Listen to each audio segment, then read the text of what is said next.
Assalamualaikum grade 6. Hope you will be fine. Today is 28 July 2020. Subject English grade 6 lecture number 14. See today diary. Exercise part A1 comprehension questions A to I from book page 56. Comprehension. Answer the following questions. Question number A. What sounds did the children hear? इनके क्या आवाज़ें बच्चे सुनते हैं after entering दाखिल होने के बाद द ग्राउंड्स में इन देयर कार अपनी कार पे. See the answer students. The children hear the birds twittering. बच्चे जो हैं वो क्या आवाज़ें सुनते हैं, वो परिंदों को चहचहाते हुए सुनते हैं. बीज बजिंग यानी कि जो मक्खियाँ हैं वो गूंज रही होती हैं, बिन बना रही होती हैं. And the crunching of gravel under the car wheels. और क्या हो रहा होता है, कार के पहियों के नीचे बजरी को कुचलते हुए सुनते हैं. See question number B. How do we know. हमें कैसे पता चलता है that the children like the week कि बच्चे जो हैं वो हफ्ते को पसंद करते हैं इन देयर ओल्ड हाउस अपने पुराने घर में बिफोर दे मूव्ड आउट बाहर निकलने से पहले. See the answer. Because it is described as a magical playground. क्योंकि इसको जो है वो एक जादुई प्लेग्राउंड के तौर पर बयान किया गया है. In which they had fun living with boxes everywhere. जहाँ पर जो है वो बहुत ज़्यादा वो इंजॉय करते हैं. किस चीज़ को वो इंजॉय करते हैं, बॉक्सेस को जो वहाँ पर ऊपर नीचे पड़े होते हैं.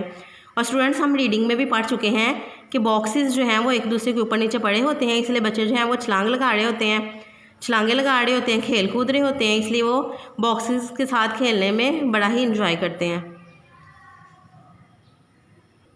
See question number C. In what way किस तरीके से was Matilda's first impression of the new house different from Tom's. यानी कि वो कह रहे हैं कि किस तरीके से मटिल्डा का जो पहला इम्प्रेशन था नए घर के बारे में वो मुख्तलिफ था टॉम से. See the answer. To Matilda the house was beautiful. Matilda के लिए वो घर क्या था, बहुत खूबसूरत था. एंड टू टॉम, और टॉम के लिए इट वाज स्केरी, वो डरावना था, खौफनाक था. See question number D. When and where did Tom first hear a cry. कब और कहाँ टॉम जो है वो फर्स्ट जो है वो क्राई सुनता है. And what was his reaction, और उसका रिएक्शन क्या था. D answer. Tom heard a cry on the first day. Tom जो है वो पहले दिन जो है वो क्राई यानी कि चीखने की आवाज़ सुनता है. When he was alone in the play room. जब वो प्ले रूम में अकेला होता है, तन्हा होता है. His reaction was to think. उसका रिएक्शन क्या था, वो ये सोचता था it was a cat or his imagination, कि हो सकता है कि कोई बिल्ली एंटर हुई हो या कि उसका वहम हो. See question number E. What did Tom see out of the window. Tom जो है वो विंडो के बाहर क्या देखता है. And how did this contrast with the inside. और वो अंदर की तरफ यानी कि उस घर को और विंडो के बाहर का जो एरिया है उसको कैसे वो कंट्रास्ट करता है. See answer of the E. Tom saw the garden outside the window. वो खिड़की के बाहर क्या देखते हैं, गार्डन देखते हैं, एक बाग देखते हैं. Everything in it. हर चीज़ उसकी जो उसके अंदर होती है लुक्ड ब्राइट एंड वार्म. वो बड़ी चमकदार और गर्म होती है. एंड ग्रीन एंड फ्रेश, सब्ज़ भी होती है और फ्रेश ताज़ा भी होती है. The house in contrast. जबकि उसके कंट्रास्ट में जब वो हाउस को कंपैरिजन करते हैं is described as dark and cold. वो कहता है वो डार्क हैं और कोल्ड हैं. विद इकोइंग रूम्स, जिसमें जो है आवाज़ें गूंजती हैं. एंड स्ट्रेंज साउंड, और अजीब सी आवाज़ें आती हैं. See question number F. What did Tom's mother tell Tom to encourage him to return the play room and check for any strange sounds there. यानी कि टॉम की जो मामा हैं वो उसको किस तरह से इनकरेज करती हैं और उसे क्या बताती हैं कि वो किस तरह वो जो अजीबोगरीब आवाज़ें हैं वो किस तरह की हैं. See the answer.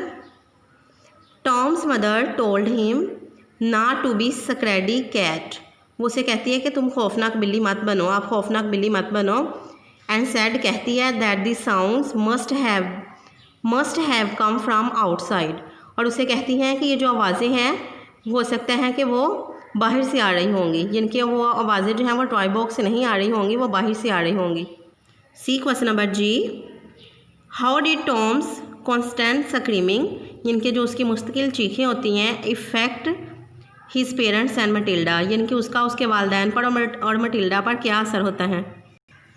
Ji, Tom's constant screaming, इनके टॉम की जो मुस्तकिल वो चीखें होती हैं, made his parents and Matilda annoyed, वो क्या करती हैं कि उसकी वजह से उसके वालदैन और मटिल्डा जो हैं वो उससे नाराज़ हो जाती हैं। ये इनके मटिल्डा भी और उसके पेरेंट्स भी उससे नाराज़ हो जाते हैं।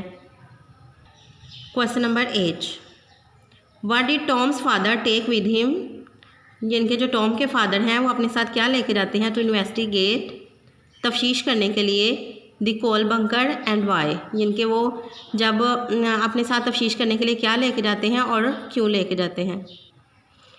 He took a Gulf club with him, अपने साथ वो एक गुल्फ खेलने वाला जो स्टिक होती है वो लेके जाते हैं। He took it as a defence against the intruder, वो एक डिफेंस के तौर पर, यानी कि वो क्या करते हैं, यहाँ पे इंटर्डर जो है वो हम घुसने वाले के लिए यूज़ करते हैं, यानी कि वो जो गोल्फ स्टिक होती है वो इसलिए लेके जाते हैं कि ताकि वो घुसने वाले के ख़िलाफ़ बतौर दफ़ा कर सके, यानी कि अपना दिफा करने के लिए वो अपने साथ ये स्टिक लेके जाते हैं। Question number I, where did all the rubbish at the side of the house come from, इनके घर के एक तरफ जो रबिश कूड़ा करकट पड़ा हुआ था वो कहाँ से आया था? I answer, it had been dumped there when the house was being renovated, यानी कि जब घर की तज़ीनो आराइश की जा रही थी तो इसे वहाँ पर फेंक दिया गया था। Okay students, write your answers and learn the answer of the questions carefully. Allah Hafiz.